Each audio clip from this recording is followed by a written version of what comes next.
Well, I would like to tell you a story about this place, how I came to make it and why I made it.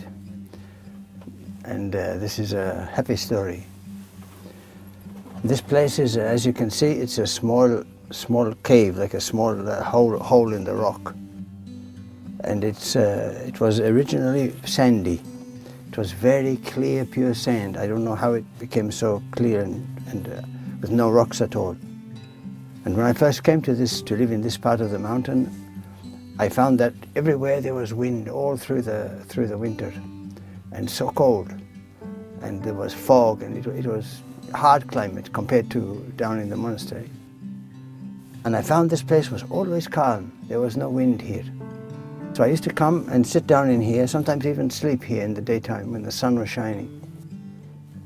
It was calm and it was peaceful. And I always, even if I started to pray, I always fell asleep. I found that it was a very peaceful place. So for some years I continued like that, considering it like my outdoor sleeping place. And then after I started to feel that I have done so much for God, for Christ, for giving my life to Him and coming to be a monk of St. Anthony, and I've done all of this, but I have made no sign for my mother. I have made no sign for the one who loves me. I have given her nothing, and I should make a place for her. I should make a holy place for her. And I could feel her with me every day in this place. When I was walking around, I could feel her beside me. Sometimes I could feel the love so strong that I could hardly breathe here. And I felt that, what have I done for her? I must do something. And I've always believed, since I first came to Christianity, to Orthodoxy, to monk life, I have always understood that the place and the icons and the holy utensils of the Mass, the things of Christianity are very important. The relics of the saints. Why do we have relics of saints? Just bones, you can get bones from anywhere. Why about sheep's bones or horse's bones or whatever? Why the bones of the saints are important? Because they are impregnated with spirituality. They are impregnated with holiness. Holiness is a power which can enter into material objects. This is a long-standing article of faith in Orthodoxy from the beginning, from Christ's sanctification of His body and His cross. So the theory, the practice of this theory of the holiness of items, of objects, has always had a great appeal to me. And I felt that praying as I do in a cave, far away from a house, I have to make the cave different from a camping cave. I mean, people go camping. People spend a lot of their lives in wildernesses, and they enjoy it. They live very comfortably with their modern equipment, and people climb Mount Everest. People do all sorts of things in nature to show their relation to nature. But monks show a holy relation to nature. And that's what I wanted to show. I wanted to show St. Mary that I consider your presence with my life, your love for me, a holy love. I consider it the holiest thing in my life. And I wanted to do something for her. So a few years ago, I thought, okay, I will give her this sleeping place because it's so nice. So I came, and during the fast of St. Mary, which is in August, from the 7th to the 22nd, but I usually fast from the 1st, extra week for that. So I came here and I started to prepare it. And I scraped out just the wide front part of it. And I put cement on top of the sand so that it would be solid. And then I built these two walls on either side to protect it from view and from rubbish, detritus coming in from the wind. Then I bought a statue. I bought a statue of St. Mary because the icons are no good. If you put icon outside, I've tried it before, the sun will soak all the color out of the icon. I put 2 or 3 icons outside my other cave as like an invitation to people when they come to touch the icon and to take a blessing.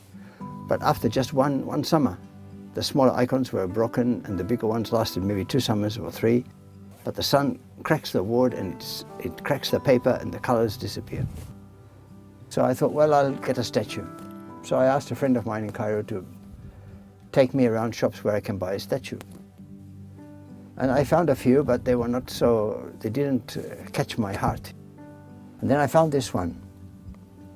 And this statue, as you can see, she is holding Christ, the Christ child is making a blessing, but St. Mary is extending her hand in an invitation. She is inviting us. Usually, in the classical Greek icon of the Directress, St. Mary is pointing to Jesus, which teaches us that we should look to Jesus, that Jesus is the way, the truth, and the life. But in this particular case, I wanted something to tell Mama I love her, to tell her that this is your place and I will come and talk with you here. And when she was putting out her hand, it's as if she's saying to me, come, come my son, come. As if she is, like after Jesus gave John to St. Mary at the foot of the cross, it's like he gave all of us to her. And for me, she has given me new life. She has welcomed me as her son back to life from death. And she has told me several times, I am your mother, I will be your mother. And this, I wanted to record this invitation that she made for me. And with her open hand, I felt that, yes, I can come and I can put my hand in her hand and I can kiss it.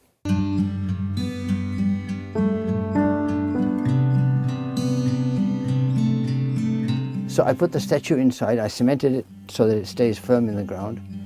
And I put some plastic flowers. They get dusty, but at least they are there. So I put some flowers around for her. And then all of this during the fast of St. Mary, from the 1st to the 22nd of August. I put this little wall here so that, to keep it safe. No animals can go in. And this was very near to the feast of St. Mary on the 22nd. Now that year, I remember it was unusual because not every year the bishop doesn't pray the Mass in the Church of St. Mary every year, but that year he did. So I had to go down to the monastery to pray the Mass of St. Mary with the monks and the bishop in the Church of St. Mary in the monastery. Now, all during these 20 days that I was building this little grotto for her, I was saying, Mama, you like this? Mama, is this okay? I was asking her every day, you like your statue? Is it faithful to you? What I'm imagining, that you are welcoming us, and your smile, you are looking with your eyes into my heart. Am I doing right? I was asking for a sign, even for a word if she would speak to me, but at least for a sign, because I wanted to feel that love is returned. All my life I have so often offered love and it's not been returned. So in this particular case, love has been returned abundantly. She has loved me more than I could ever hope for or ask for or dream for. Her faithfulness to me has been the unparalleled thing in my life, the most holy thing in my life.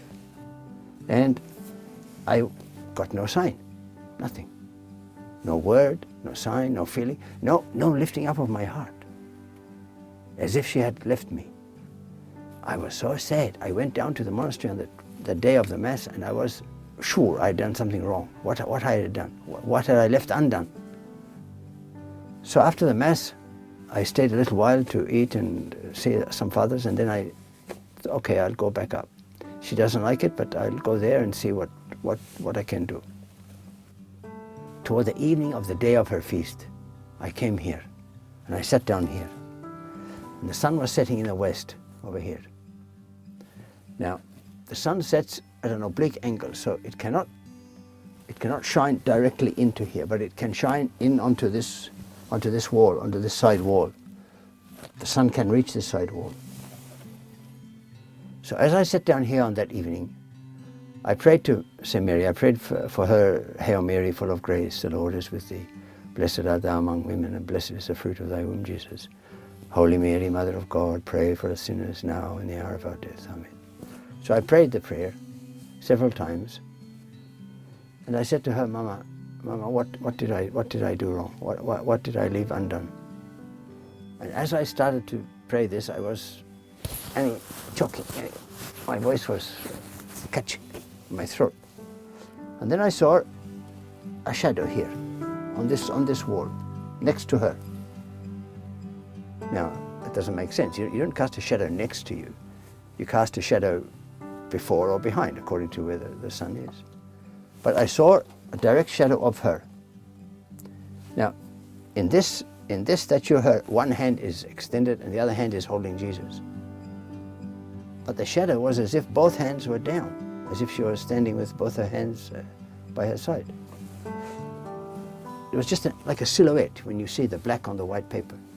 So I was seeing the statue here, the shadow here, and I was thinking, Mama, how you can make from here, how the sun can make a shadow to come here.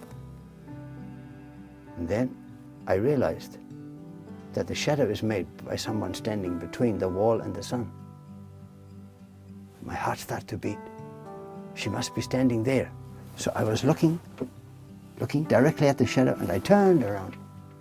And as I looked up to the sky, there she was, standing long, very high, very tall, but with her hands by her side. I couldn't see very clearly the face because the sun was behind her, so her body was in shade, but it was all long robe and a long shawl over her head, and her hands by her side. And just for a few moments she stood there, as I looked from the shadow to her, and then she faded away into the sunlight, the dying sun. So I knew that she had come silently and quietly, but so present to bless me, to tell me that I accepted my son. It's a beautiful grotto. I love it, my son. And from that day, I have prayed here, Hail Mary, every day. This is my return to my mother for my salvation. So I will just say the prayer now once more to thank her for this beautiful gift.